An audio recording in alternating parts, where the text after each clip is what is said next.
Bom dia, então, a todos, todas e todes.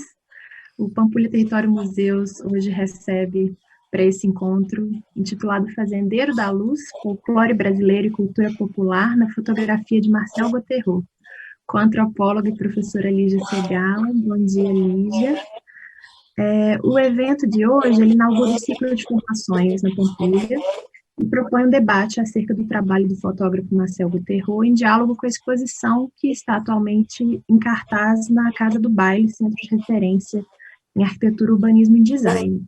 A mostra, intitulada Marcel Gotterro, Registros Modernos da Invenção da Pampulha, depois e além, é de curadoria de Marconi Drummond e Carlos Teixeira, e o projeto Pampulha Território Museus é fruto de uma parceria da Prefeitura de Belo Horizonte, por meio da Fundação Municipal de Cultura e da Secretaria Municipal de Cultura e o Instituto Periférico.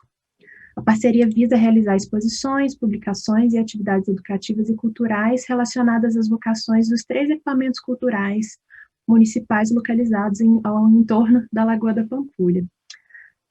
Hoje nós temos, então, conosco a professora Lígia Segala. Lígia Segala é antropóloga, possui uma vasta formação no campo da antropologia da imagem, na memória social e o patrimônio cultural. E hoje ela está aqui com a gente para falar um pouco sobre a relação entre cultura e folclore na obra de Marcel Gotterro. Com você, então, Lígia. Então, vamos começar a nossa conversa, né? E começo agradecendo, né, mais uma vez o convite de estar aqui com vocês. E what is going on?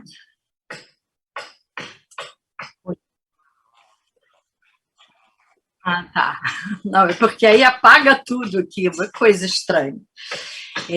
Mas vamos, né, trabalhar com imagem, a gente é sempre provocado a trabalhar, né, com revelações e com sombras, né, com negativos e positivos, desaparecimentos, velações, né, e representações. Então, vamos continuar a nossa discussão, mas eu queria dizer antes que, vendo o vídeo de apresentação da exposição, eu gostei muito, né, de constatar, né, nas diferentes falas, essa relação cultivada, né, estreitamente, entre a ação curatorial e o trabalho educativo na exposição, né? Quer dizer, trazendo aí uma inflexão, né, muito, muito importante nos debates contemporâneos sobre educação museal, né? Em que antes você tinha uma exposição, né, e o trabalho educativo vinha depois tentando pensar como transformar, né, aquelas narrativas, né, aquelas imagens de síntese em alguma coisa interessante enquanto trabalho educativo. Então, eu acho que essa mudança, né, que vem acontecendo nos últimos anos, né, do trabalho educativo, está imbricado, né, na ação curatorial, eu acho que enfim, um salto, né, de qualidade, né, nas exposições, né, e na educação, né, no seu sentido mais largo, né, de ação reflexiva, criativa, que eu queria destacar, né, no trabalho de vocês. Eu fiquei muito satisfeita com isso. E queria começar essa apresentação falando um pouco de Marcel Gotterro, esse fotógrafo francês que aparece aqui no Brasil, né, nos anos 30, e mais do que a história de vida deles, que, enfim, ela está disponível em várias publicações, contar para vocês como é que eu conheci esse fotógrafo. Eu tive uma chance rara, né, de poder entrevistá-lo, porque ele era uma pessoa muito, muito fechada lá no IFAM, né, no Instituto de Patrimônio Histórico e Artístico Nacional. Ele era chamado de urso, ele estava meio sempre que dobrado sobre si, né? Ele se comunicava pelo olhar, pela foto, né, pela imagem. Então, mas isso nos anos 80, né, se falava pouco de Guto, né? E nessa época, em 1989, eu coordenava um projeto de organização do acervo fotográfico do hoje Centro Nacional de Folclore e da Cultura Popular.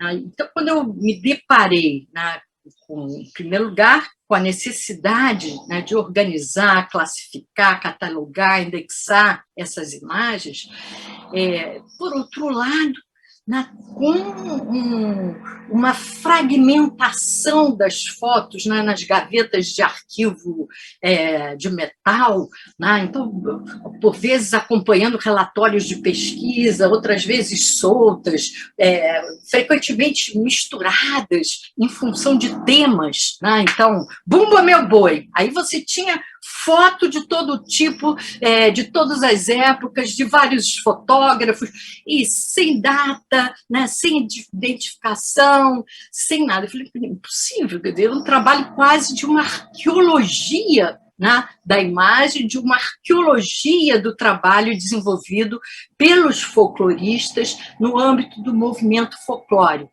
né, que é um movimento que se estrutura, né, mais fortemente a partir dos anos 30, 40 no Brasil.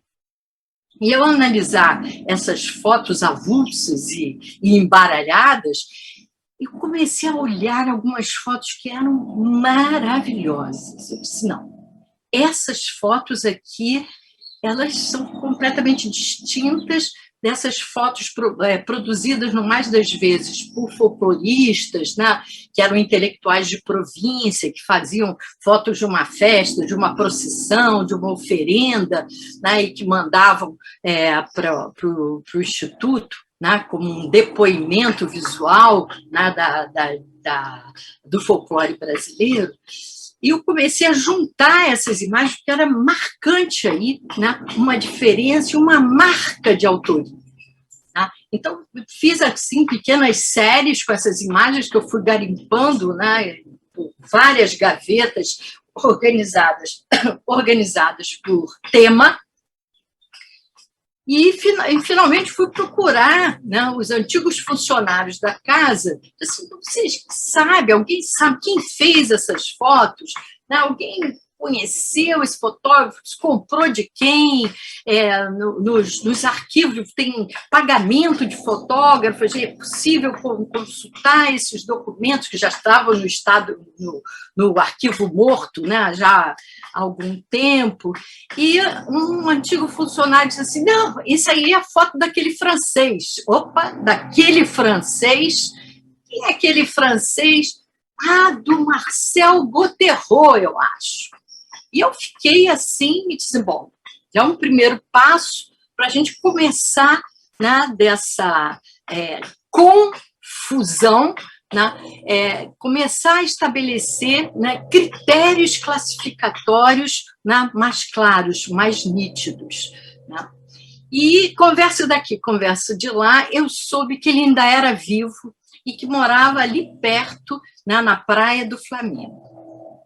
E aí entrei em contato e marquei um encontro com ele. Não tinha nenhuma referência sobre o trabalho dele.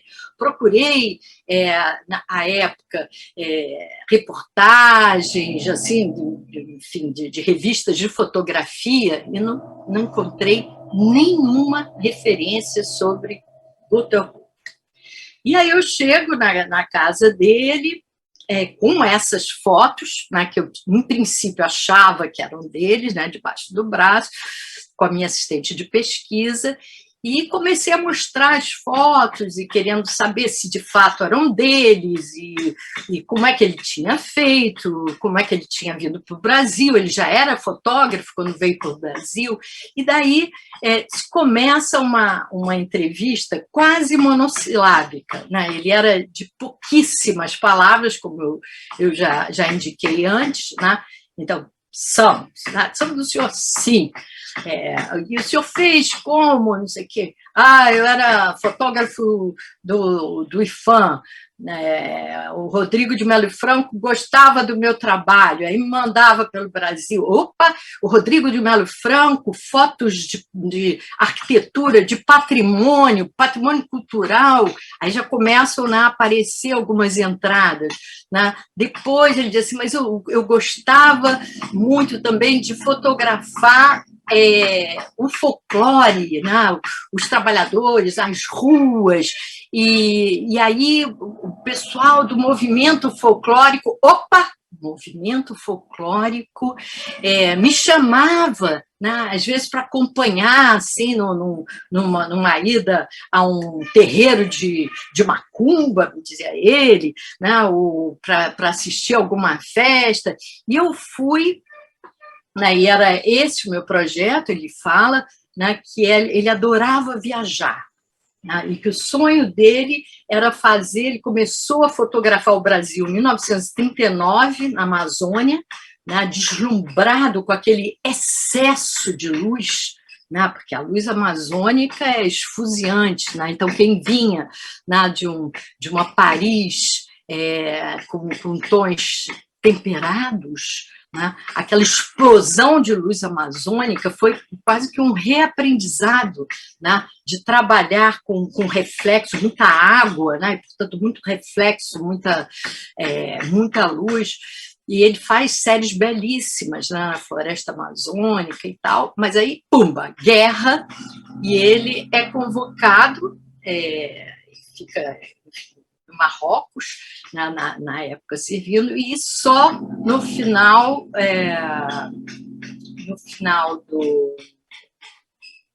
no Marrocos ou no Senegal, e depois, no final dos anos 40, ele volta para o Brasil, né, e volta para esse projeto, né, de meio que decortificar essa diversidade cultural brasileira.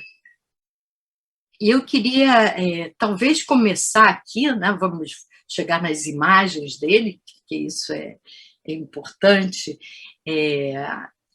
Por favor, a primeira imagem. Não, depois...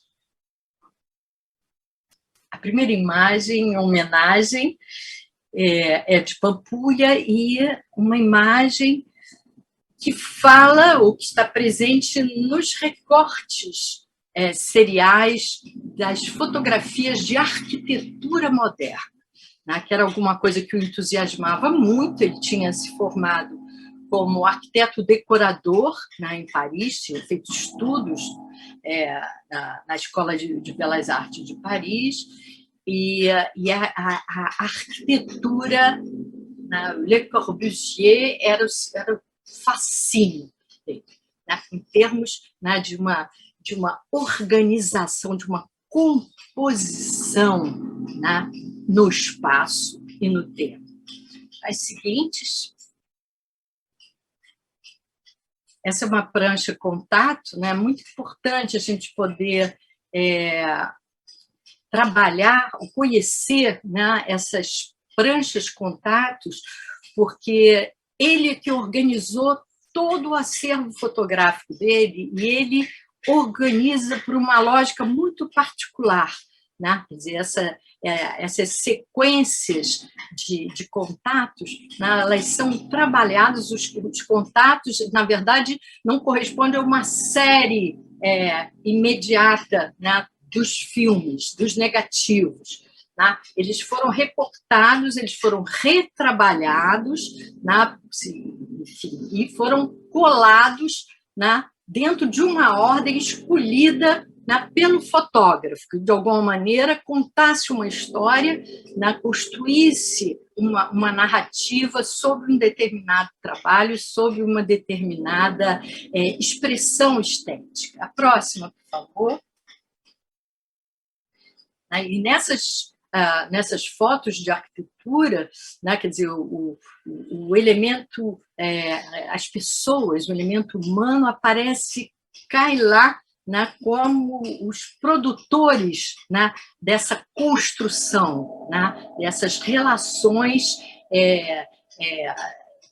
muito muito particulares, né, de equilíbrio, de contraste, né, de verticalidades, de horizontalidades, né, quer dizer, como é que essa transformação, né, é operada, né, pelo trabalho. Próximo, por favor. Eu começo com essas 3 imagens de arquitetura, né, porque ele, não só na entrevista que me deu, mas em poucas outras publicadas em revistas, ele vai afirmar o tempo inteiro que tudo é arquitetura, né? Que uma pessoa que não entende de arquitetura não é capaz de fazer uma boa foto, né? Quer dizer, a arquitetura aqui não só era um objeto, né, de interesse, né, como foco, né, da sua produção fotográfica, mas a arquitetura era também, né, um modo de olhar fotográfico, né? Então, essa força expressiva da composição fotográfica, né, ela aparece em quase toda a obra do Gauthieron, né? E é interessante ver, quer dizer, ao contrário, né, do instante decisivo do Cartier-Bresson, né, que você fazia um flagrante naquele momento em que tudo se harmoniza ou se equilibra na expressão daquele acontecimento, né? O Gauthieron, ele trabalhava muito mais na perspectiva de um instante construído, né? O Silva Telles, que era um arquiteto, né, do IPHAN, do Instituto de Patrimônio Histórico e Artístico Nacional, ele conta que uma vistoria, né, que ele fez no processo de patrimonialização, né, da Casa Rural de Columbandê, em São Gonçalo, aqui no Rio de Janeiro, ele chegando, via um guarda-chuva aberto e alguém debaixo desse guarda-chuva cocorado, comendo um sanduíche, assim, e aí ele olha melhor, vê uma Rolleiflex ali, armada, né? E olhando bem, percebe que é o Gauthieron. Ele diz assim, mas, Gauthieron, o que você está fazendo aqui? Aí ele diz assim, olha, eu estou já há algum tempo esperando que aquela nuvem que você está vendo ali à direita chegue até o centro daquela casa, né? Quer dizer, a próxima imagem, por favor. A próxima imagem, né? Quer dizer, esse olhar, né, esse instante construído, né, a gente poderia dizer a mesma coisa aqui para essa foto, né, de Congonhas, né, onde certamente, né, ele aguardou, né, esse acorde barroco de nuvens, né, que solenizam, né, a igreja, né, que solenizam essa composição, né? Então, o Gauthieron tinha nessa atenção um interesse bastante expressivo, né, nessa relação, né, luz e tempo, né, como forma fundamental, né, do seu trabalho. Bom, esse olhar que arquiteta, né, se articula também numa outra perspectiva. A próxima, por favor. Com a ideia de uma fotografia etnográfica, tá?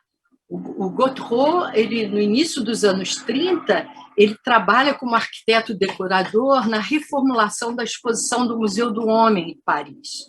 E é lá que ele toma um contato mais direto, né, com a fotografia utilizada em painéis ou utilizadas na construção, né, de certos processos, né, que precisavam ser mostrados na exposição. Lá, o Pierre Verger, que eu acho que é um outro fotógrafo conhecido e que durante um longo tempo, né, foi um parceiro de Gotteron.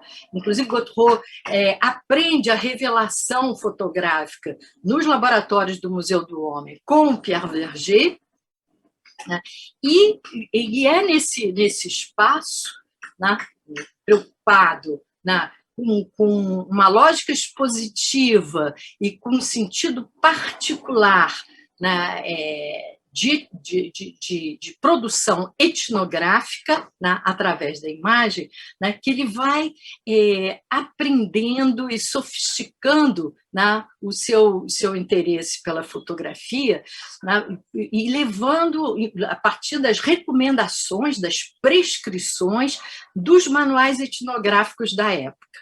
Né, o Marcel Mauss tem um livro que é fundamental até hoje, né, que é o Manual de Etnografia, foi publicado em 47, ele tinha até morrido, mas desde muito antes, né, era um livro que organizava não só a dimensão etnográfica das exposições, como também o trabalho de campo, né, o levantamento, a coleta de dados, né, o que fazer em termos fotográficos, né, e algumas ideias são nessa perspectiva fundamentais, né, como a exatidão, a exaustividade, a frontalidade, as séries lógicas e a fotografia como um método de observação material. Né? Então, essa questão da nitidez, dos detalhes, são muito importantes, né, numa fotografia, né, que se pretende etnográfica. A próxima, por favor. E a primeira experiência, né, de documentação fotográfica, de trabalho de campo de Gotteron, foi no México, em 1936. Essas imagens, até agora as imagens, e a exceção dessa série que eu vou mostrar agora, são imagens do Instituto Moreira Salles, né, do acervo do Instituto Moreira Salles. Essas aqui eu pesquisei no atual Museu do Quai Branly, né, em Paris, onde nós localizamos na nossa pesquisa 29 imagens do Gotteron, vou mostrar algumas aqui.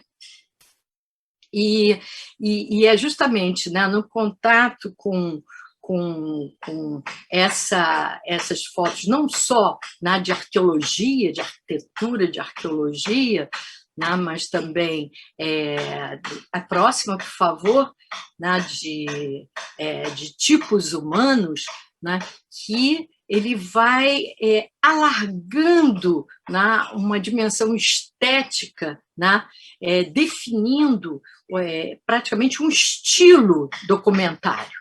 Né?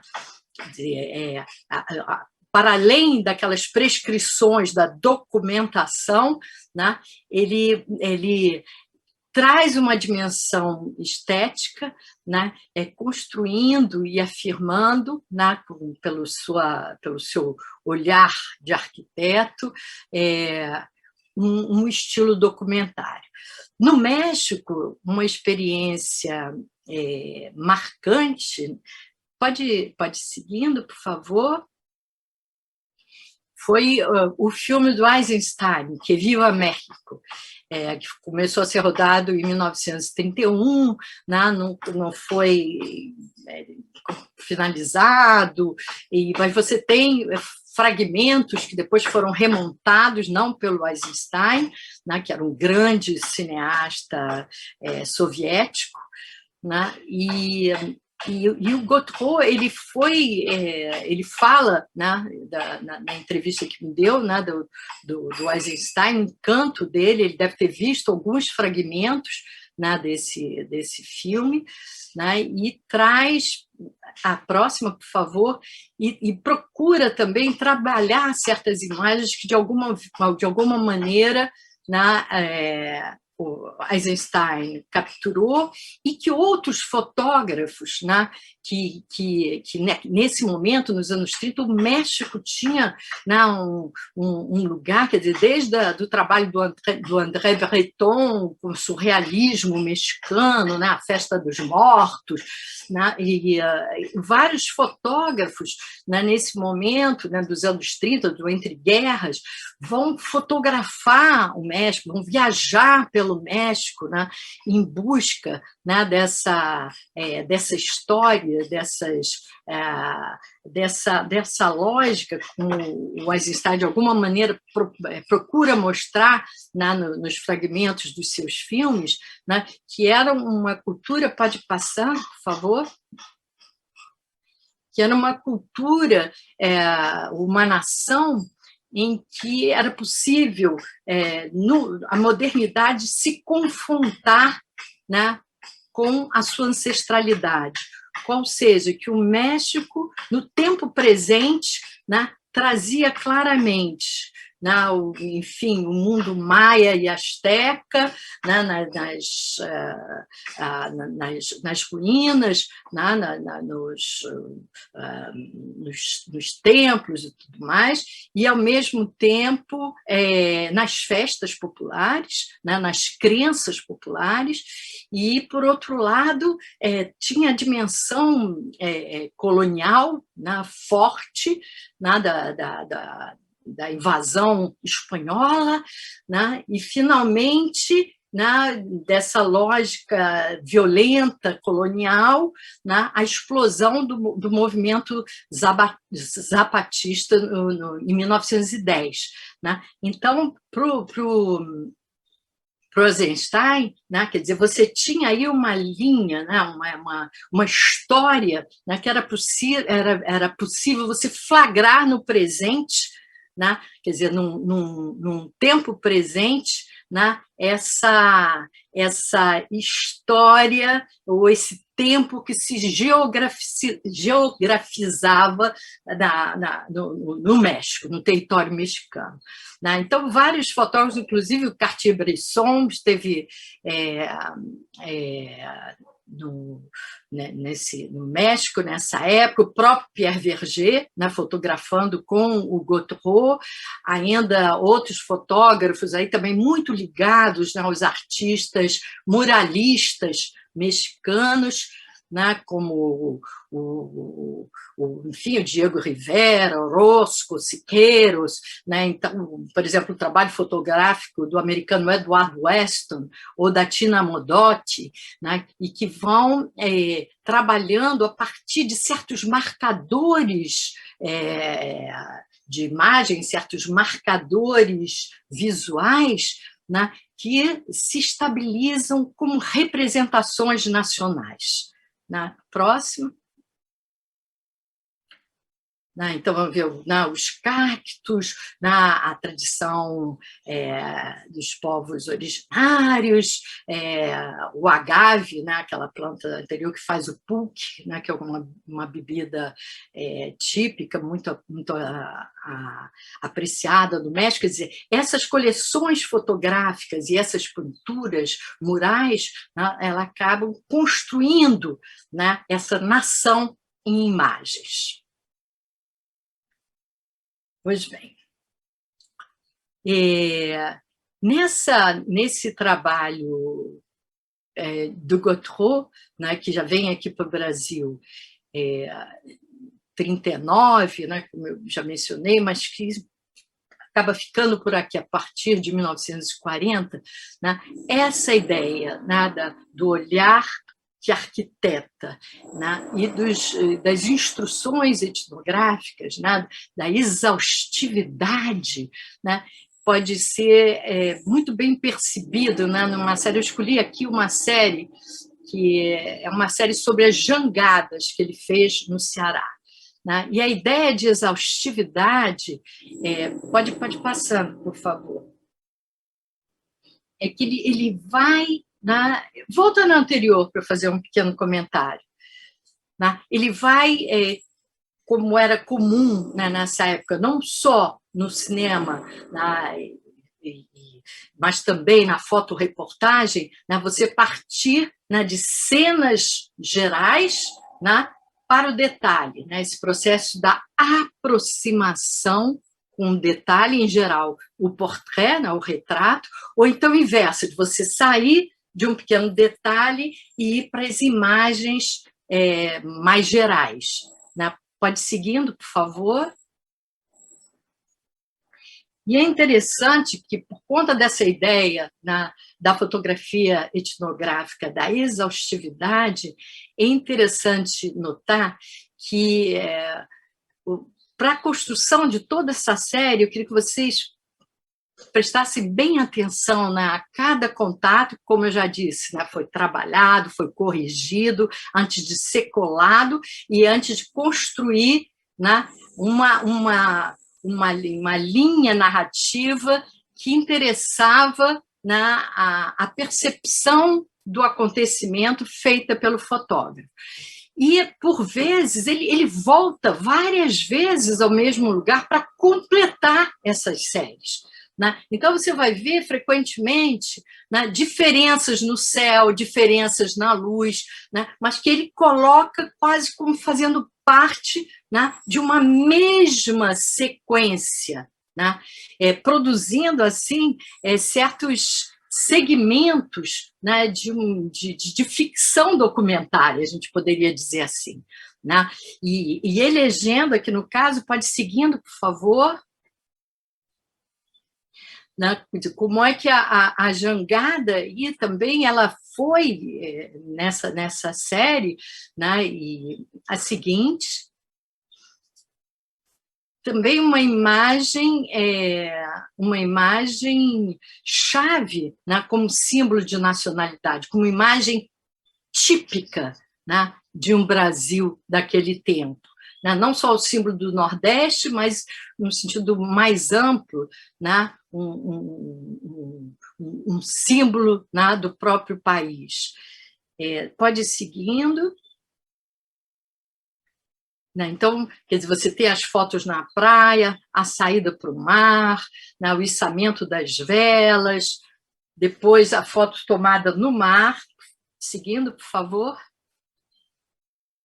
né, e chegando, né, ao pescador, né, ao jangadeiro, né, como é que eles se equilibram, como é que eles controlam o vento, né? Então, você vai vendo, né, pelo céu, né, pela cor, né, pelo contraste, pela densidade, né, mostrada no contato, como ele vai intercalando, né, imagens novas para que essa sequência das jangadas adquira uma densidade bastante significativa. Próxima.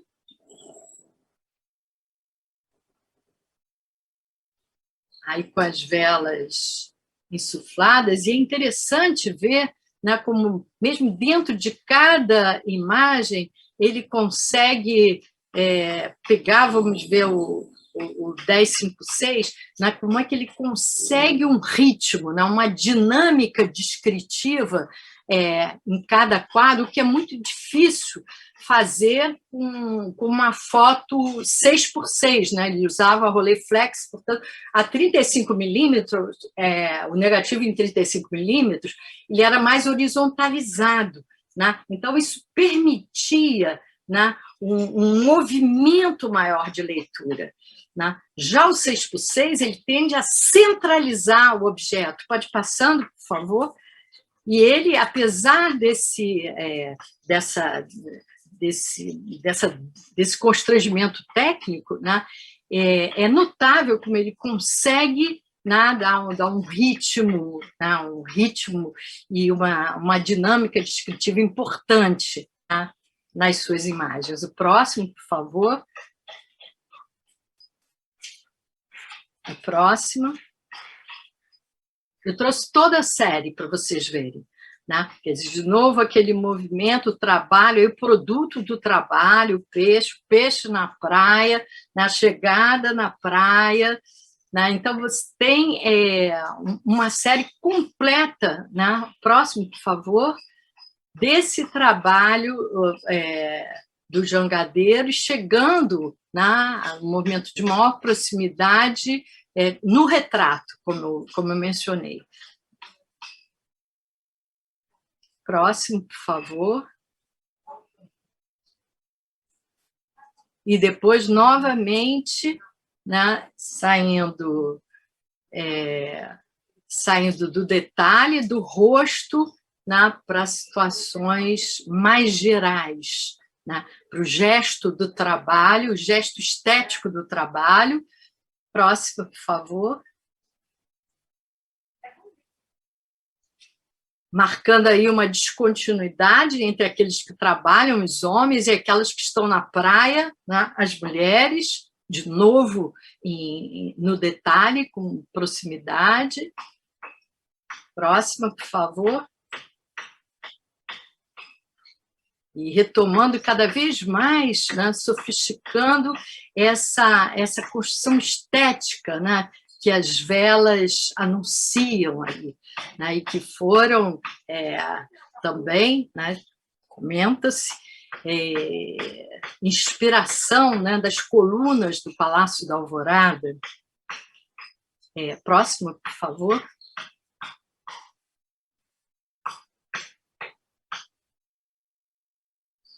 Quer dizer, aí você tem não só a coleção em que o gesto do trabalho vai sendo documentado, né, nas suas particularidades, como também o tempo, né, as horas do dia, né, e os efeitos estéticos, né, que essas diferenças trazem ao objeto, né, trazem ao interesse etnográfico. É interessante trazer aqui, né, como o Gotthard vai, de alguma maneira, trazer, em função até dos seus debates dentro do Instituto de Patrimônio Histórico e Artístico Nacional, né, um interesse muito grande nessa relação entre a modernidade, né, um olhar fotográfico que também, de alguma maneira, se articulava, né, a estética da nova objetividade, da nova visão, do entre-guerras, né, e a cultura popular, né, essa circularidade entre tradição e modernidade. A figura, né, capital nesse debate, a próxima, era o Mário de Andrade, né, em que afirmava exatamente o que vimos na imagem anterior, quer dizer, que enquanto na Europa se ia buscar, né, nas máscaras africanas, né, a inspiração para um cubismo, né, para uma expressão mais forte, moderna, de decomposição da imagem, ou no México, né, com as máscaras, com os rituais. Aqui no Brasil, dizia o Mário de Andrade, a nossa mais radical modernidade está justamente em conhecer, né, essas nossas tradições, né? E aí temos o turista aprendiz, né, a ideia de uma viagem reveladora, né, que era uma discussão forte dentro do IFAM naquela época e que toca Gotthard fortemente, né? Essa preocupação de reaprender a olhar as diferenças culturais brasileiras, né? De desclandestinizar os saberes, as festas populares, né? A ideia de... interessante até lembrar Mário de Andrade quando organiza, né, uma expedição pelo Nordeste, né? Ele próprio não participa, é o Luiz Saia que vai à frente desse trabalho, né? E ele vai encontrar, né, quer dizer, as primeiras coleções de objetos rituais afro-brasileiros nas delegacias de polícia, né? Eram objetos criminalizados, né? Eram objetos retidos como, né, pecado, estorvo, transgressão, né? Então, esses objetos foram coletados pela expedição, né, e depois levados para o Centro Cultural São Paulo, onde estão lá até hoje, né, como forma de realmente rever né, esse nosso olhar profundamente colonizado e profundamente exclusivista, né, sobre a nossa diferença cultural. A próxima, por favor.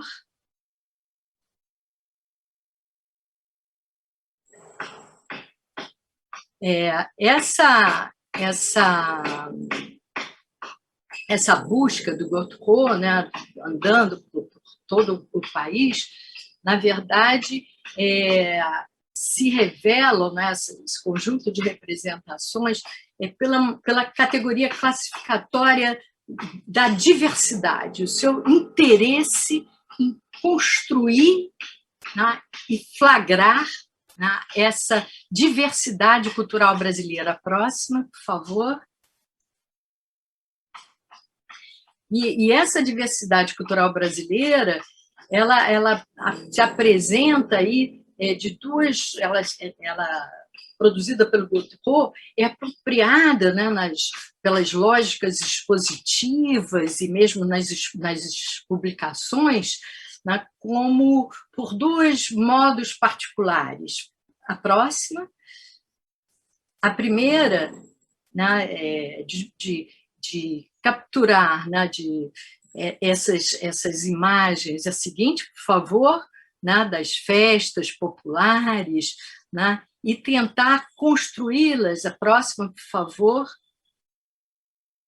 enquanto mosaicos. Isso daí era um mosaico que foi colocado à frente do Banco do Brasil, né, logo depois da inauguração de Brasília. São fotos do Gotho dentro dessa estratégia mostrativa, né, onde há aí uma justaposição contrastiva de imagens, né, restituindo a história, né, o gosto de quem trabalha e de quem festeja nas ruas, né? Uma outra estratégia, próxima, por favor. E aí, bom, essa também, né, a ideia do mosaico, né? Ele várias exposições do trabalho de Gotho vão trabalhar com essa perspectiva, né? Quer dizer, trazendo esses elementos, esses tipos humanos, esses gestos do trabalho de diferentes espaços culturais brasileiros. A próxima, por favor. E uma outra estratégia é uma estratégia mais calçada num sentido evolucionista, tal como o Eisenstein ressalta na cultura mexicana, né, na mexicanidade, como ele vai falar, né? No Brasil, os trabalhos do Gotho e do Pierre Verger, junto com Antoine Bon, vão participar da publicação de um livro, né, na França, em 1950, que é o Brasil, em que vai se procurar exatamente essa lógica, quer dizer, que no Brasil, tal como, próxima, por favor, tal como no México, não é, era possível você lidar com povos originários ainda isolados, né? Era possível você se relacionar naqueles anos, né, com festejos profundamente marcados e crenças, né, por uma tradição colonial, né, portuguesa, e a formação das cidades ainda decalcadas, né, de uma lógica urbana lusitana. Próximo, por favor. E chegar até as cidades modernas, né? Nesse livro de 50, né, 1950, ainda não aparecia Brasília, mas no entendimento do Gotho, né, há uma continuidade disso naquelas imagens que nós vimos do início, né, de uma cidade né, que cresce, que aparece, né, do cerrado, do nada, né, que se reinventa, né, como um país do futuro, nos termos do Stefan Zweig, né, que publicou esse livro, Brasil, um País do Futuro, em 1941, e que, portanto, transitava, né, aqui, trocava ideias, né, e criava, né, olhares confluentes, né, sobre a diversidade cultural brasileira, enquanto memória, enquanto projeto. O próximo, por favor. Essas marcas distintivas, né, de um Brasil popular, de um Brasil que importa, né, o trabalho, né, e as comemorações das ruas, tem a ver se ligam a 3 pontos importantes que eu queria rapidamente chamar a atenção aqui. Primeiro, a própria origem social do Gautreau, né? Próxima, por favor.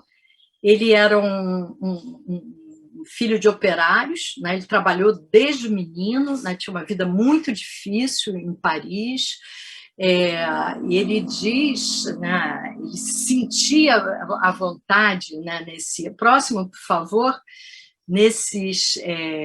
enfim, nesses espaços da cultura popular. Próximo, por favor. Dessas aglomerações festivas, né, do povo, né? A ideia do povo é muito recorrente, né, na fala dele, das ruas. Próximo, por favor. E ele diz na entrevista que me deu, né, que como ele era muito pobre, tinha passado por muitas necessidades, e aí textualmente, ele disse assim: se eu tivesse nascido do Rio, a próxima, por favor, eu não tenho a menor dúvida, eu teria nascido no Morro da Mangueira. Essa imagem de carnaval daqueles tempos na Avenida Rio Branco, aqui no Rio de Janeiro.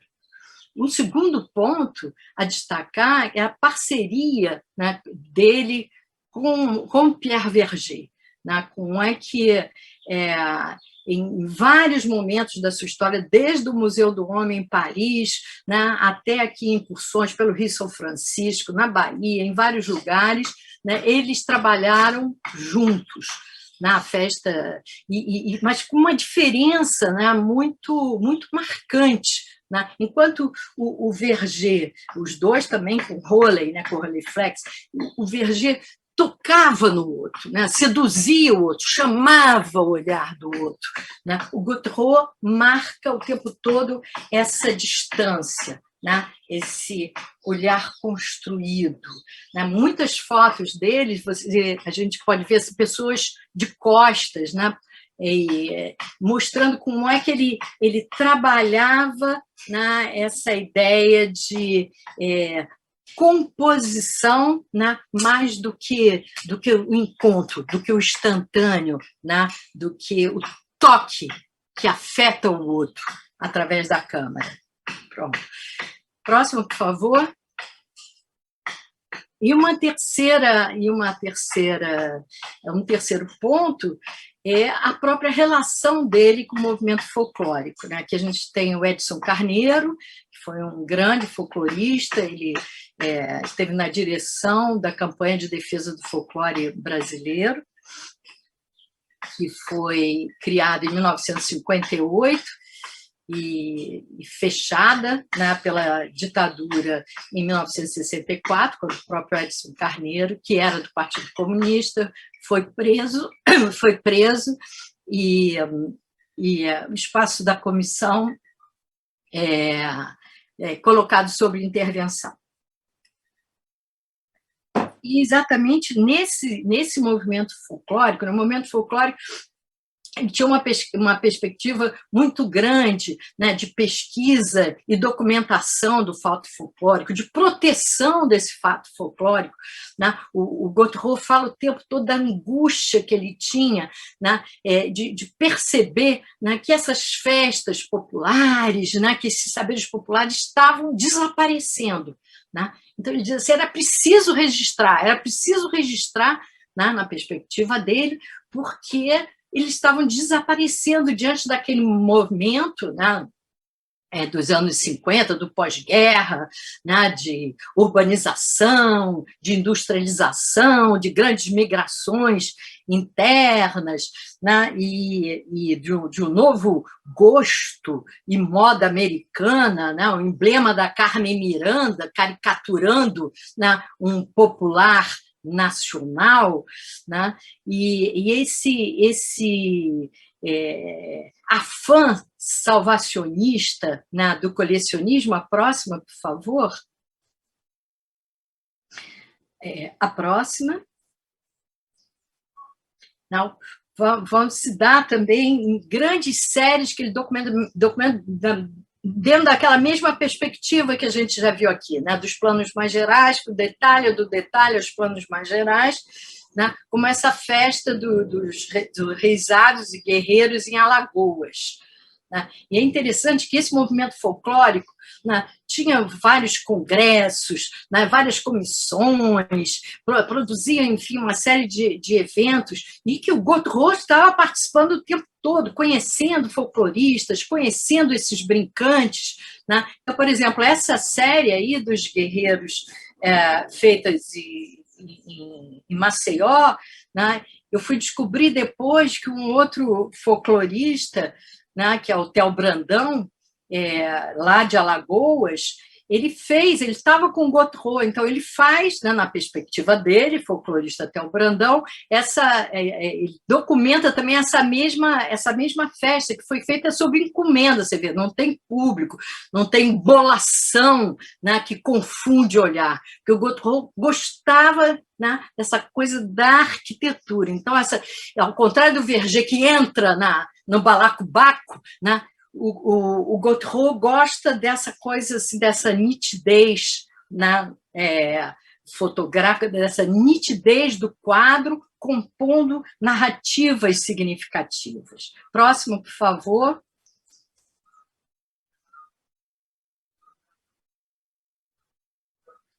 A próxima.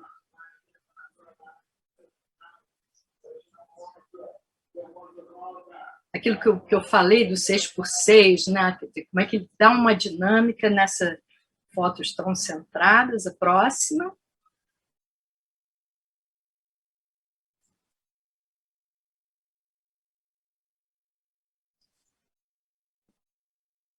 Próxima.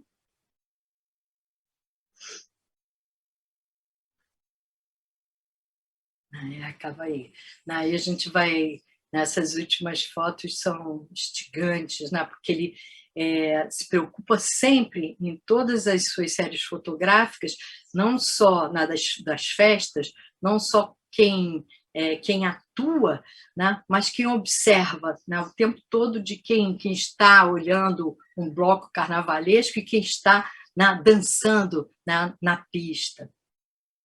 E é interessante de ver que essa distância construída está, inclusive, na documentação. Esse daqui foi montado para ser fotografado, mas, por exemplo, a próxima, por favor, é interessante a gente ver, né, que esse esforço dele, né, de observação, de produzir a invisibilidade do fotógrafo, que é o contrário do Pierre Verger, né, esse exercício descritivo na composição, mesmo, próximo, por favor, mesmo, por exemplo, no espaço de carnaval de rua, o Verger fotografaria de dentro desse aglomerado. Não, o Gautreau, ele vai buscar pontos em que ele possa, né, trazer um contexto de referência. A próxima.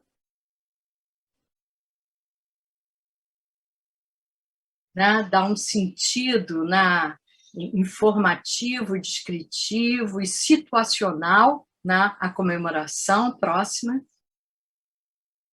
A próxima.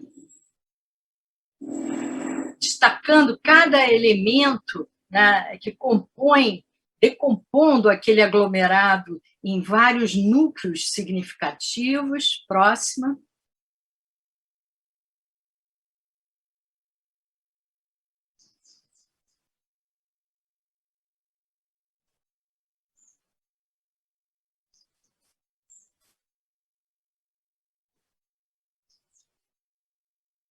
né? Quer dizer, essa imagem, queria que a gente, enfim, que fosse possível um segundo, né?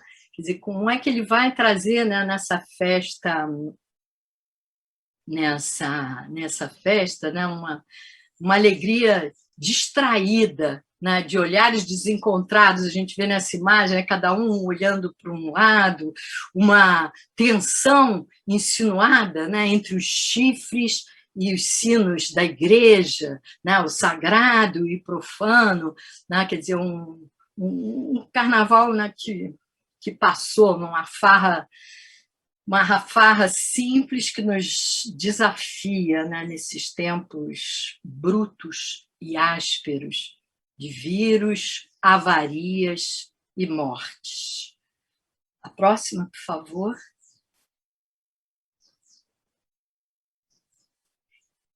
Essa foto, o Instituto Moreira... Não, essa foto, eu não sei por que o Instituto Moreira Salles me mandou essa foto tão pequenininha de uma imagem tão singular, né? É uma imagem onde aparece a sombra de Gautreau, né, fotografando Brasília. E ela pode bem servir como um ponto final nesse PPT, né, e fazendo pensar, quer dizer, como fazendeiro da luz, né, nos termos do Carlos Drummond de Andrade, que o chama assim, Gautreau deixa a sua sombra de fotógrafo no chão largo de Brasília.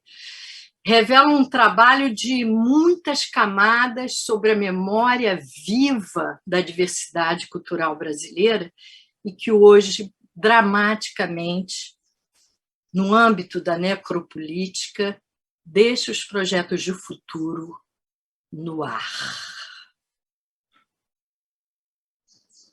Obrigada.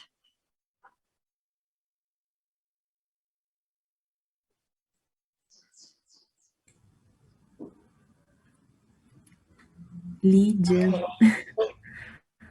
primeiro eu queria agradecer muito pela sua fala.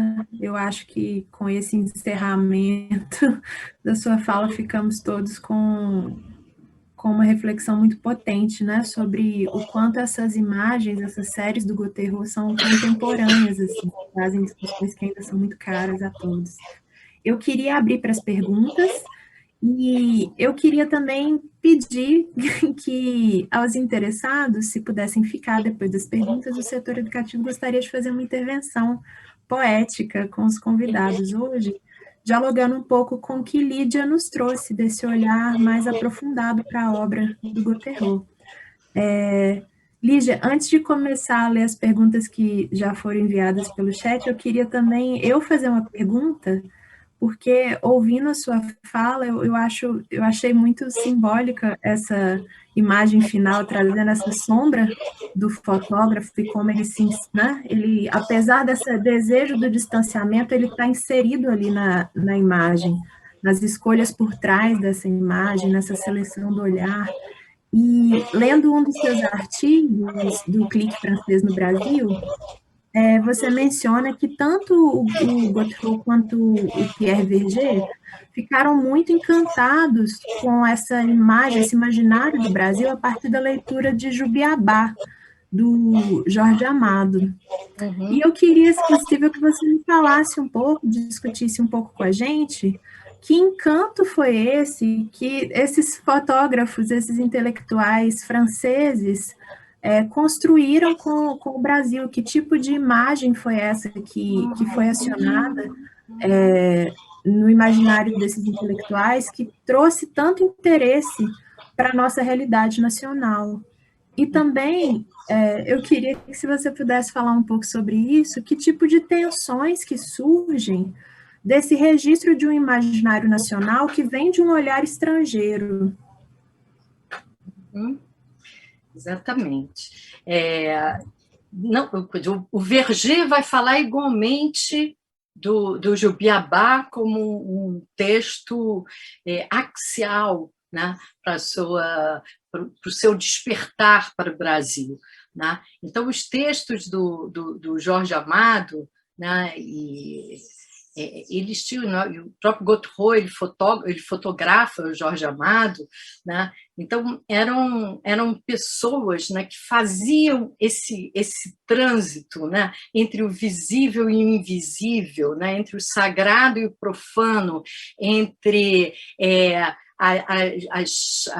o espaço colonial, né, a dominação colonial tão forte e tão hierárquica aqui no Brasil, e, ao mesmo tempo, esse sonho, né, de uma libertação, né, tal como Eisenstein formula lá na sua construção para o México, né, no seu filme sobre o México, né, o Jorge Amado traz essa potência, né, da cultura brasileira, da diversidade brasileira, né, das crenças brasileiras, né, dos saberes brasileiros, como profundamente transformadoras, né, dessa cultura ocidental clássica. Né? Então, e mais do que isso, né, profundamente transformadoras do ponto de vista político, né, de construção de um novo protagonismo social. Né? Então, no Jubiabá, né, você tem aí essa Bahia, né, e a Bahia, enfim, dos pais de santo, das prostitutas, dos trabalhadores do cais, né, e que chamam, né, para essa luta política, né, para essa luta de transformação. Né? Então, essa tensão, né, esse movimento, né, que eles se sentem meio como partícipes, né, dessas transições ou dessa evolução no sentido que constrói ou que se subsidia, né, o texto sobre o Brasil, né, através das suas fotografias, através de uma revelação desse Brasil invisibilizado, né, pelo gosto, pelo poder, né, dominantes, contribuírem para esse acendimento, né, do Brasil na sua especificidade e no seu destino. Né? Isso é bem importante. E efetivamente, eles dialogam com uma tradição, né, em que o olhar estrangeiro, né, que vai capturando, né, de forma, por estar desacostumado, né, vai capturando essas especificidades do Brasil, né, desde o século XIX. Né, você vê o fotógrafo Victor Fron, também outro francês, né, que faz também uma itinerância fotográfica pelas fazendas aqui da província do Rio de Janeiro, né, documentando o trabalho escravo, né, mas, ao mesmo tempo, problematizando essa escravidão, né, ao mesmo tempo reclamando aí, né, uma mudança, né, nesse Brasil de porteiras fechadas, né, onde em cada grande propriedade era uma lei, né, era um poder, né, era uma justiça, né, e era uma forma de subalternização, né, do outro, diante de um debate no século XIX que era: nós temos uma nação independente, mas não temos povo, né, porque grande parte da população, naquela época, né, era formada pela população escravizada vindo da África e, portanto, estavam fora da nação. Os índios já eram vistos, na época, como ameaçados de extinção. Né? E o mestiço, o mestiço, né? Seguindo o argumento de Gobineau, que era amigo, né, do Dom Pedro II, né? Pior que você ser de uma raça inferior, como nós já éramos, né, formados na sua maioria aqui, né, por índios e negros, né, pior do que ser de raça inferior era você ser misturado. A miscigenação, né, vem associada no discurso do final, até o final do século XIX, né, como a decrepitude física e mental, né? A degenerescência física e mental. Então, que país era aquele que mal surgia, já estava condenado, né, ao seu desaparecimento, né? E aí, imbricando em políticas de branqueamento da população, para ver se, misturando para cima, algum dia seríamos brancos e, portanto, finalmente, um povo. Né? Então, a gente vai vendo, né, como é que essas camadas, né, de interpretação, né, sobre o Brasil, nessa consciência nacional, né, como ela vai sendo construída, como ela vai eliminando, como ela vai obscurecendo, né, partes significativas da nossa história, né, parte significativa, né, dos agentes sociais que fazem essa nação. Né? E eu acho que Gautreau e Verger estão profundamente ligados, né, a esse interesse, né, de trazer para o primeiro plano aqueles, né, que até então, né, não apareciam nos quadros legítimos da nação.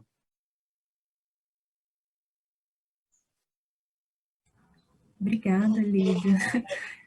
Nós temos aqui algumas perguntas, eu vou ler para você, e eu acho que elas vão alimentando um pouco desse debate que você colocou agora para a gente. Eu vou começar pelo final, com uma pergunta da Cristina Gonçalves Ferreira de Souza, que eu acho que pode puxar um pouco da discussão que você iniciou. Ela pediu, por favor, se você poderia falar mais da relação do Gautreau, eu não tenho a sua pronúncia francesa, perdão, mas a relação dele...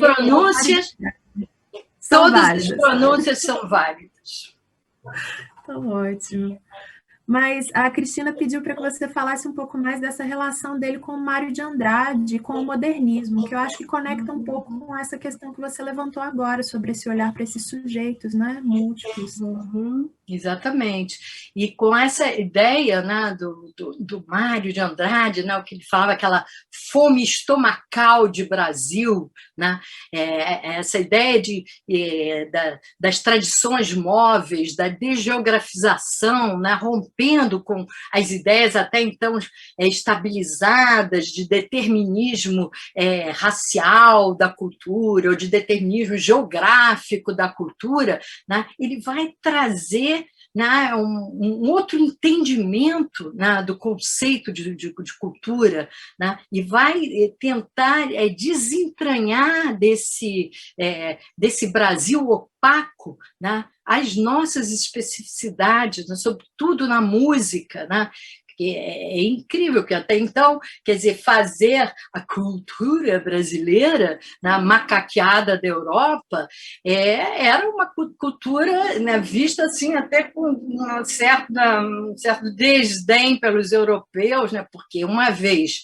imitada, uma vez macaqueada, uma vez, enfim, completamente fake, né, aquilo, que valor teria, a não ser a constatação, né, de uma submissão cultural.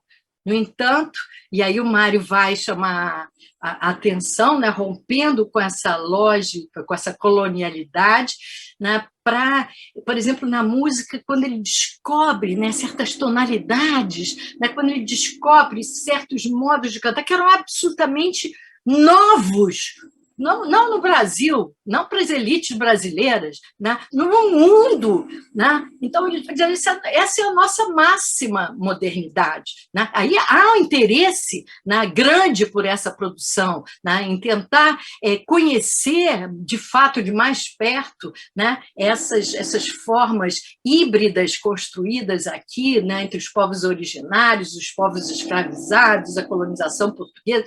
Né? Então, e dentro do IFAM, e sobretudo dentro do movimento folclórico também, a figura de Mário de Andrade é muito importante, porque ele tinha aí um interesse muito grande na pesquisa, na documentação, parece até vamos falar, para os dias de hoje, enfim, na pesquisa, na documentação, né, no trabalho científico de campo, né, nas relações de pesquisa, os encontros etnográficos, né, ele valoriza isso ao extremo, né, articulado com uma dimensão estética também bastante aguda, né, em contraponto ao que, nos anos 30, também, sobretudo a partir do Estado Novo, né, se começa a instaurar, né, de entendimento do Brasil, que eram aqueles tipos e aspectos do Brasil, né, o seringueiro, o gaúcho, o apanhador de café. Né? Então, o Brasil era a ciranda desses tipos. Né? Mas e os seres, os sujeitos históricos que construíam o Brasil estavam ausentes dessa cena. Né? O movimento folclórico, né, no final, já no começo dos anos 40, final dos 30, começo dos 40, eles querem exatamente trazer de novo à cena, né, esses protagonistas da cultura brasileira. Né? Então, eu acho que o Mário foi uma referência bastante forte no entendimento, né, do Gautreau sobre o Brasil. Não só diretamente, mas, sobretudo, através dos seus interlocutores. Né? No IFAM, que tinha o Mário como um personagem fundamental, e no movimento folclórico, que, igualmente, né, seguiam com muito entusiasmo, né, as proclamas, né, do modernismo de Mário de Andrade. Lígia, eu acho muito interessante você falar isso, porque, assim, na sua fala você mencionou a relação dele com o Rodrigo de Melo Franco, assim, que encomendou muitos desses trabalhos fotográficos, né? Mas acaba que o Mário de Andrade fica como um certo mito fundador do IFAM, né? Do IFAM. E a proposta dele eu acho muito engraçado, porque alguns documentos mostram que ele falava desse desejo de registrar tudo, até as cruzes de beira de estrada, né? E eu acho que essa é uma visão que está muito mais presente nesse olhar do Gautreau mesmo, que vai para todos os planos, os sujeitos, né, esses detalhes da cena, do que essa visão dos bens históricos como algo meio sacralizado, né? Exatamente. Então, achei... Ele tem uma visão, o estilo documentário dele é atravessado por essa ideia de inventário, né? De fazer um inventário do Brasil. Assim que você pegar uma Macunaíma, você tem ali uma rapsódia que faz um inventário, não é só nomes de pássaro, de armadilhas. Né? É impressionante, né? É um texto fascinante, como você estivesse descascando o Brasil.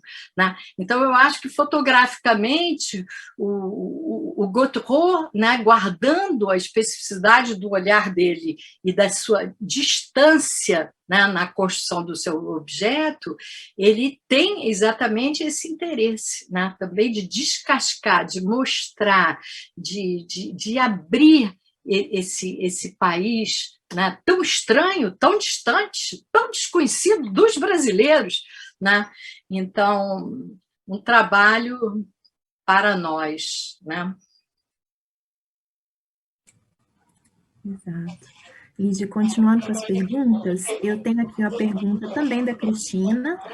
Ela perguntou sobre como foi publicado o trabalho dela. Ela perguntou se o trabalho dele foi publicado, e aí se você pudesse falar um pouco sobre isso, por quais canais e veículos de comunicação esse trabalho circulou, tanto à época quanto hoje, como que é a recepção dele. Isso é uma longa história, mas, resumidamente, né, ele, como Pierre Verger, ele vendeu fotos para revistas francesas, e aqui no Brasil ele publicou algumas reportagens fotográficas na revista Cruzeiro. Né? A revista Cruzeiro era a grande janela do Brasil, né, daqueles tempos, e outros franceses também, o Jean Manzon, que era outro fotógrafo francês também importante, que aparece. O Jean Manzon já gostava de uma foto mais sensacionalista, né? Então, grandes recortes, e ele montava, né? O Gautreau, ele gosta de apresentar o negativo inteiro, isso é muito importante, né? Então, quando ele publica, né? Ele quer publicar o negativo inteiro, ainda que, por vezes, em edições de revistas, cortem um pedaço, mas ele dizia que tinha horror a isso, né? Porque o que ele viu e o que ele registrou era a imagem completa, né? O quadrado 6x6. Já o Manzon, não, ele faz edições, recorta, puxa para o primeiro plano, ele trabalha, ele edita muito as suas imagens, né? Então, a revista Cruzeiro, que era uma revista de circulação nacional, né? As pessoas em Manaus esperavam quando é que ia chegar o Cruzeiro, em Porto Alegre, em Alegrete, né? Então, ele publicou no Cruzeiro, ele publicou em algumas poucas revistas, mas o Gautreau, ele vai finalmente ganhar um grande reconhecimento, sobretudo depois da sua morte, quando o filho vende a sua coleção para o Instituto Moreira Salles, né? Então, o Instituto Moreira Salles, desde então, já fez várias publicações sobre o trabalho dele, né? Várias, algumas mais panorâmicas, outras mais específicas, né? Mais recortadas. Começou a vender as fotos dele também, né? Produzindo assim, né? Um interesse no mundo dos colecionadores. Então, hoje ele tem uma visibilidade, né? Ele foi exposto em Paris, na Casa Europeia da Fotografia, né? Ele já circulou em outros países, em Paris, com textos de historiadores da arte franceses, né? Quer dizer, então ele passou a ter também um reconhecimento, né? Entre os seus pares no seu país de origem, né? Que não tinha nenhum, ninguém nunca tinha ouvido falar. Me lembro quando nós estávamos fazendo pesquisa, qual é o nome? Como é que é? Quem era? E achamos as fotos dele no Museu do Quai Branly, aí achamos fotos que ele publicou em algumas revistas, de fotografia, né? Mas até então eram, enfim, publicações mais específicas e só ganhando efetivamente, né, um grande reconhecimento, né, como fotógrafo, eu acho, depois de agenciado pelo Instituto Moreira Salles. Eu queria, inclusive, aproveitar essa sua deixa para agradecer ao Instituto Moreira Salles, a nossa exposição que está em cartaz na Casa do Baile. Atualmente, nós não estamos podendo visitá-la por conta das restrições do Covid, mas o acervo foi cedido muito gentilmente pelo Instituto Moreira Salles, então aproveito a deixa para agradecê-los também. Nós temos aqui mais uma pergunta e uma observação da Daniela Tameirão. A Daniela é educadora do projeto Pampulha Território Museus e ela atua na Casa do Baile. A Daniela fala assim: as fotografias da exposição na Casa do Baile mostram bem isso que Lígia colocou, uma relação muito forte entre a arquitetura, o objeto e a imagem. São lindas. E aí ela pergunta: era Gautreau um contador de histórias com essas fotografias em série? Ele construiu uma verdadeira encenação. Ela tem outra colocação, mas se você puder falar primeiro sobre essa relação eu acho dele que a maneira como ele contar a história. Eu acho... Como era o nome dela? Daniela? Daniela. Então, Daniela, eu acho a maneira como ele edita nas pranchas contatos, ele está contando ali uma história. Ele não era nada de falar, de contar histórias, né? Eu disse, muito comedido. Mas é impressionante o trabalho de edição do que o Gautreau faz, né? Quando eu disse que ele volta aos lugares, né, para completar coisas que escaparam, que não deu, que a foto saiu ruim, aí ele quer voltar para refazer e para incluir, né, dentro daquela narrativa visual. Né? Isso ficou bem claro também, quer dizer, não só as diferenças como a gente viu aqui, né, de luz, né, de fundo, né, mas no Instituto Moreira Salles, né, se via pelo corte dos negativos, né, e a numeração, que havia claramente essas descontinuidades, né? Não era a série, né, do filme, né? Era a série que ele organizou para contar visualmente. Lígia, eu acho muito interessante isso, porque você mencionou a relação dele com Eisenstein, né? E com essa ideia da montagem do cinema, que aparece também na montagem da série dele, né? Como a montagem que cria, né, o efeito narrativo, e eu acho muito interessante ver essa relação, assim. A Daniela agradeceu a sua resposta, e eu tenho mais uma pergunta da Daniela e uma do Lucas. Vou fazer a segunda pergunta da Dani. Na área da museologia, sempre se discute que, ao lado do exercício humano de produzir algum objeto, artefato, sempre existiu alguma ideia de preservação junto a este processo. E nessa discussão, falamos sobre a fotografia. Será que Gotteron pensava em preservar para transformar seu rico trabalho em um acervo museal?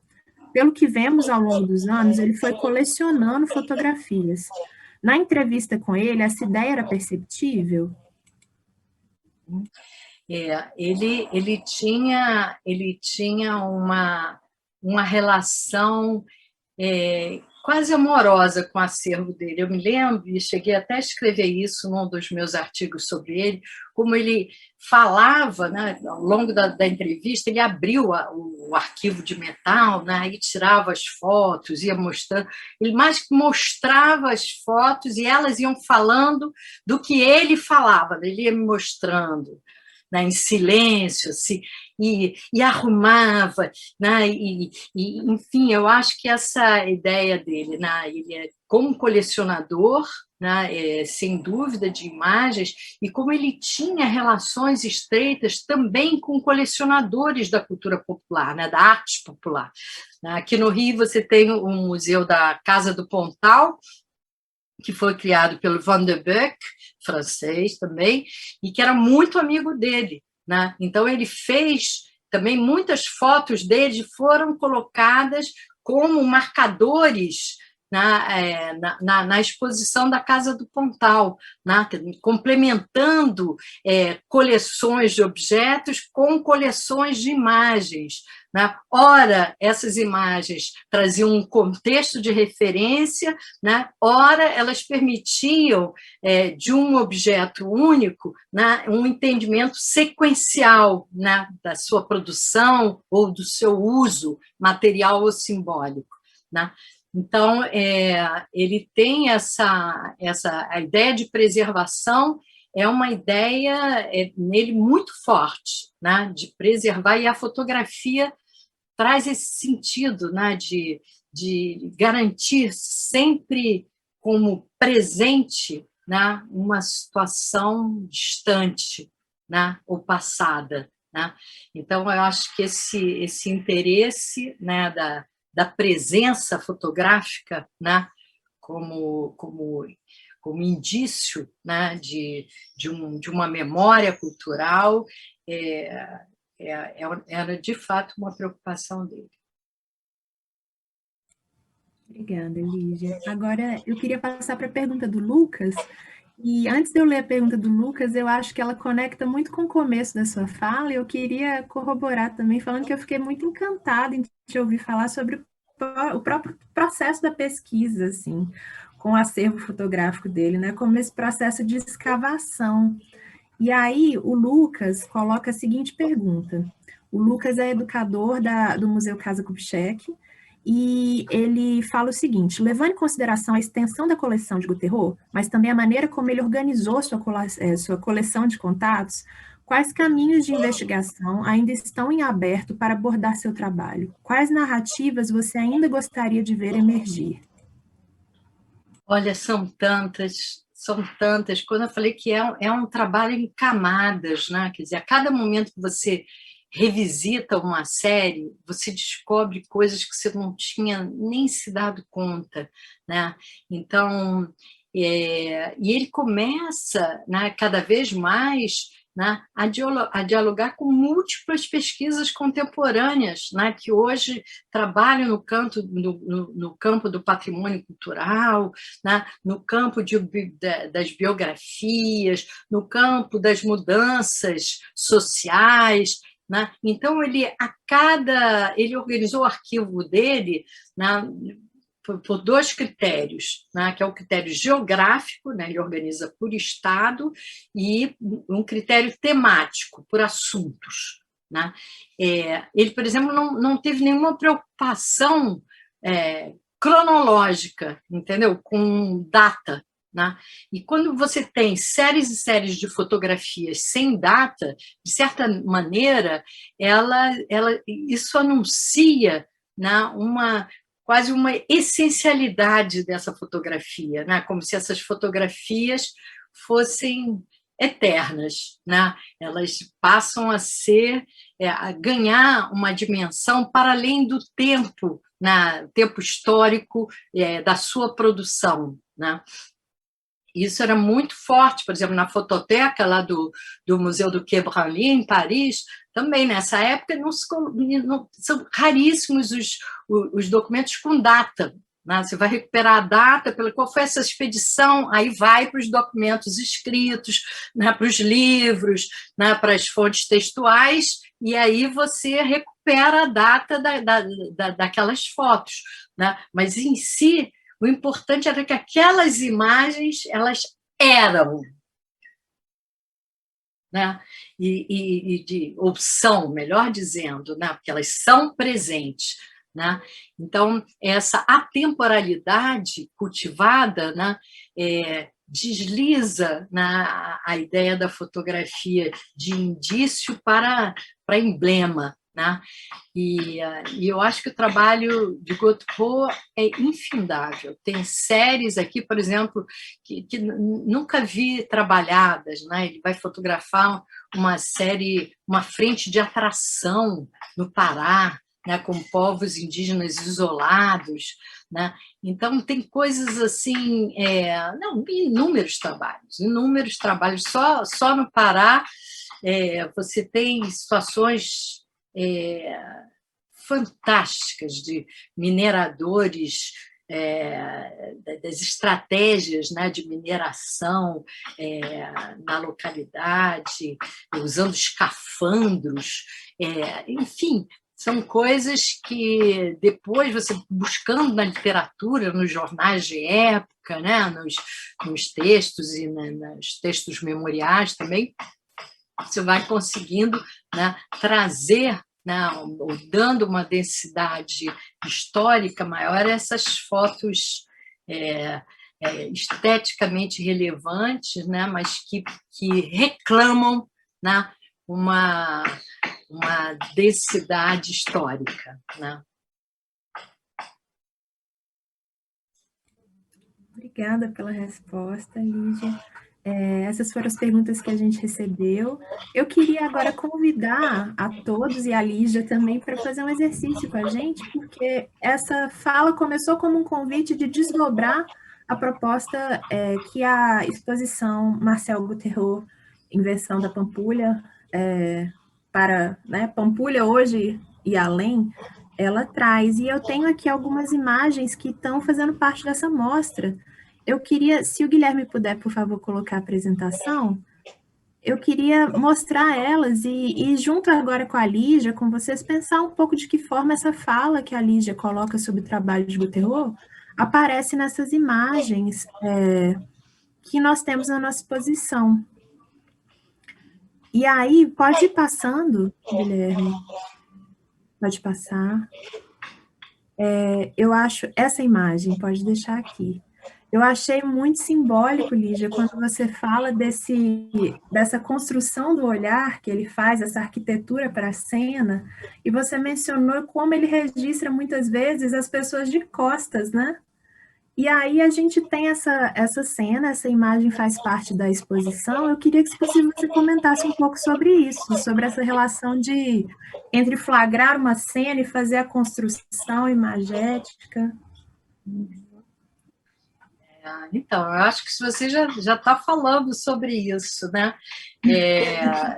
Ele tem muitas séries, se você compara a produção dele, por exemplo, nas festas populares da Bahia com as do Verger, né, que você vê que o Verger ele prioriza a frontalidade, né, a proximidade, quase que o toque, né, a fotografia toca o outro, né? O Gotteron, por cultivar essa distância, você tem muitas fotos, né, com pessoas de costas. E tem uma coisa dele não querer interferir, ele fala isso na conversa que ele teve comigo, ele não queria interferir, ele não queria chegar lá e dizer assim, olha a minha câmera. Tá, ele não queria, ele queria estar realmente à distância, observando, né? Então, o que aqueles corpos, como é que aqueles corpos dialogam com aquele espaço, né? Como aquele espaço compreende aqueles corpos, como aqueles corpos se dilaceram ou se destacam daquele espaço, né? À distância. Né? Então, essa é completamente diferente. Você colocando assim, as séries do Verger e do Gotteron é impressionante. Né? Então, eu acho que é um princípio mesmo. Né? Esse olhar arquitetado, ele pressupõe uma distância. E uma não intervenção. Né? Ele diz assim, detesto pose. Detesto, pois a gente vai ver que ele, em várias imagens, a gente viu algumas, as pessoas estão posando, dos retratos, sobretudo, estão posando, mas eu acho que é pose num outro sentido, entendeu? Pose no sentido de você parar o acontecimento e reinventá-lo em função dos interesses da câmera fotográfica. Né? Eu acho que isso é que ele entendia como produzir a pose, o que acontecia muito na fotografia etnográfica, por incrível que pareça, né? Que dizia que tinha que observar, sem interferir e tal, mas você tem muitos rituais, o Marcel Griol, que também foi outro antropólogo, etnólogo do Museu do Homem nesse período, que chefiou uma grande pesquisa etnográfica entre Dakar e Djibouti, ele, para fotografar certos rituais que aconteciam dentro das casas, ele manda todo mundo sair das casas, dentro da casa não tinha luz, era impossível fotografar e filmar. Então, ele recria formalmente o ritual para a câmera de filmagem, para a câmera fotográfica, entendeu? Aí você tem o ritual em todas as suas partes, mas sem alma, entendeu? Porque aquilo dali foi feito para fotografia. Então, e aí você muda, por exemplo, aquela série dos guerreiros, eles foram encomendados para eles poderem fotografar, mas ele não parou a encenação, né? Para aí, que agora eu vou fotografar. Você vê que às vezes cortam o braço, às vezes não sei, mas ele está, né, de alguma maneira, dançando com a câmera também, atrás, né, daquela narrativa do folguedo popular. Né?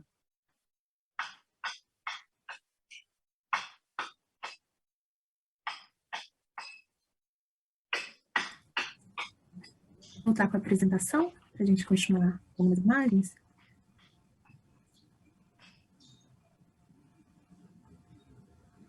Pode passar.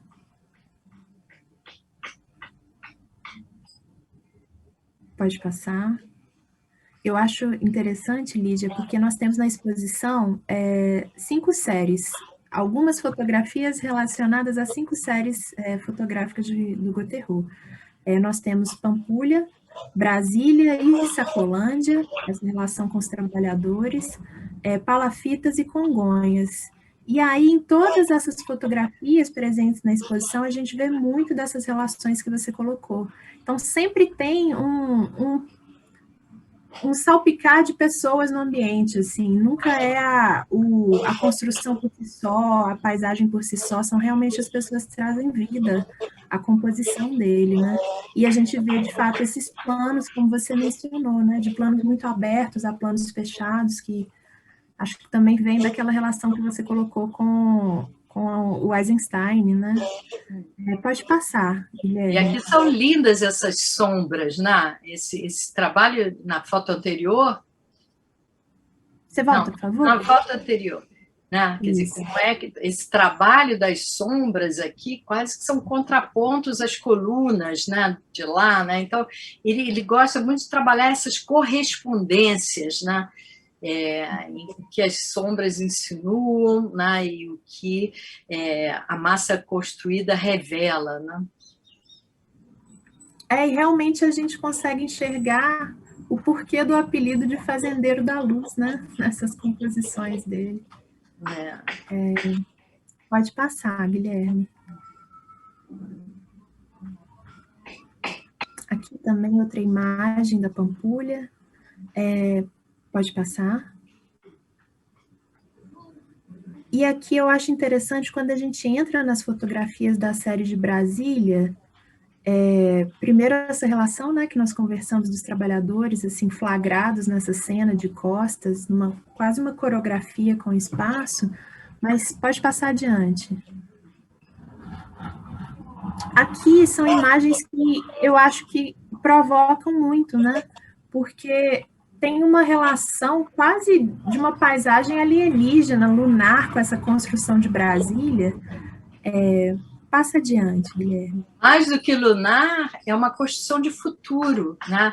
É aquela ideia, né, que é um país que tinha desde os índios isolados, que ele fotografa, né, junto com uma expedição de frente de atração, até a foto anterior, quando você fala que é lunar, né, é uma imaginação de futuro.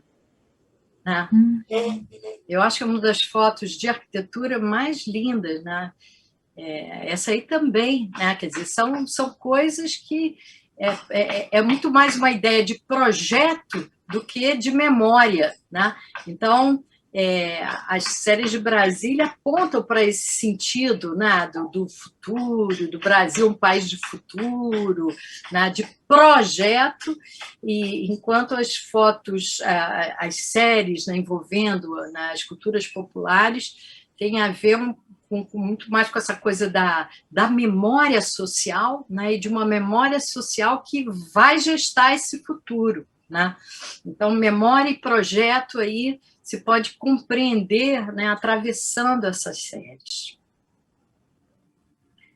Por isso que eu disse que naquela última imagem pequenininha, em Roberto do Instituto Moreira Salles, que me mandou pequenininha, foi um amor, me disponibilizou as fotos com toda precisão, rapidamente, mas aquela foto veio muito pequenininha, né? E eu fico pensando, né? Vocês lembram dela? A sombra do fotógrafo, né? Que está ali presente, mas desmaterializado, né? E um ícone de Brasília, né? Como exatamente essa imagem de futuro, né? Essa imagem do vir a ser, né? Seguindo Stefan Zweig. E aí, eu até olhando aquela imagem, assim, eu fiquei pensando na possibilidade de brincar com ela, de construir uma inversão, né? Da sombra, encarnando o Gautreau, né, pelo que a gente conheceu aqui, o que a gente está falando dele, a presença dele, né, aqui conosco hoje, né, e do outro lado, aquele símbolo do futuro, né, aquela verticalidade, né, de um futuro, né, quase que uma seta, né, um caminho, né, a gente perceber ali nesse jogo de inversão uma sombra, né? Quase que era uma imagem retangular, né? Em que a sombra poderia ser ou uma cova rasa, ou uma máscara jogada no chão, ou um desenho de sangue sem ar.